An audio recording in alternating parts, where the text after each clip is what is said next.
Thiruvananthapuram Dhanuvachapuram VTM NSS college ക്യാമ്പസിന് മുന്നിൽ ABVPയുടെ വിഭജന ഭീതി ദിനം ആചരണം. ക്യാമ്പസിന് പുറത്താണ് ABVP പരിപാടി സംഘടിപ്പിച്ചത്. ഇന്ന് നേരത്തെ പുറത്തു വന്ന ഒരു വാർത്ത, കാസർഗോഡ് കേന്ദ്ര സർവകലാശാലയിൽ ഇന്നലെ അർദ്ധരാത്രി 2:30-ക്ക് ABVP വിഭജന ഭീതി ദിനം ആചരിച്ചിരുന്നു. ആരും കാണാതെയാണ് ആ ദിനാചരണം നടന്നത്.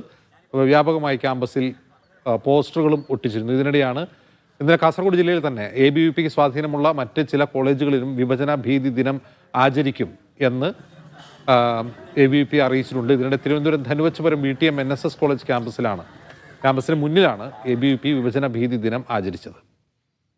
സനിസ ചന്ദ്രൻ വിവരങ്ങളുമായി ചേരുന്നു തിരുവനന്തപുരത്ത്. സനിസ, ക്യാമ്പസിനകത്താണോ പുറത്താണോ ഈ ദിനാചരണം നടന്നത്?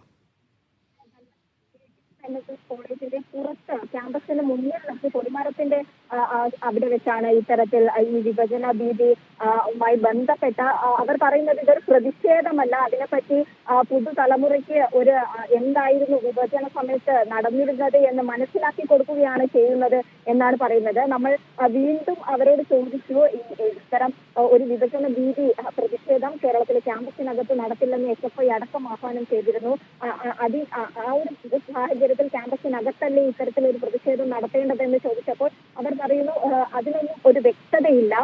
ഇത്തരത്തിൽ കേന്ദ്ര സർക്കാർ ഉത്തരവ് പ്രകാരം ഗവർണർ നിർദ്ദേശിച്ചത്, ഗവർണറുടെ ആഹ്വാന പ്രകാരമാണ് കേരളത്തിലെ വിവിധ ജില്ലകളിലെ ഒരു കോളേജിൽ ABVP ഇത്തരത്തിൽ ഒരു ബോധവൽക്കരണം പോലെയാണ് ഈ ഒരു പ്രതിഷേധ പരിപാടി സംഘടിപ്പിക്കുന്നത് എന്നാണ് ABVP പറയുന്നത്.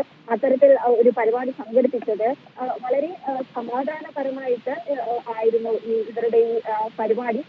ഇത്തരത്തിൽ വിവിധ സർവകലാശാല വൈസ് ചാൻസലർമാർക്ക് ഗവർണർ നിർദ്ദേശം നൽകിയത് മൂലമാണ് ഈ കേരളത്തിലെ കോളേജുകളിൽ ഇത്തരത്തിലൊരു പരിപാടി സംഘടിപ്പിക്കാൻ ABVP തുനിഞ്ഞത്. ഇത്തരത്തിൽ ഒരു പരിപാടി കേരളത്തിലെ ക്യാമ്പസിനകത്ത് നടത്തില്ലെന്ന് സർക്കാർ നിർദ്ദേശമുണ്ടായിരുന്നു. തുടർന്ന് ഇടതുപക്ഷ വിദ്യാർത്ഥി സംഘടനകളായ SFI അടക്കം സനിസ ശോഭാ ചന്ദ്രനാണ് വിവരങ്ങൾ നൽകിയത് തിരുവനന്തപുരത്ത് നിന്ന്.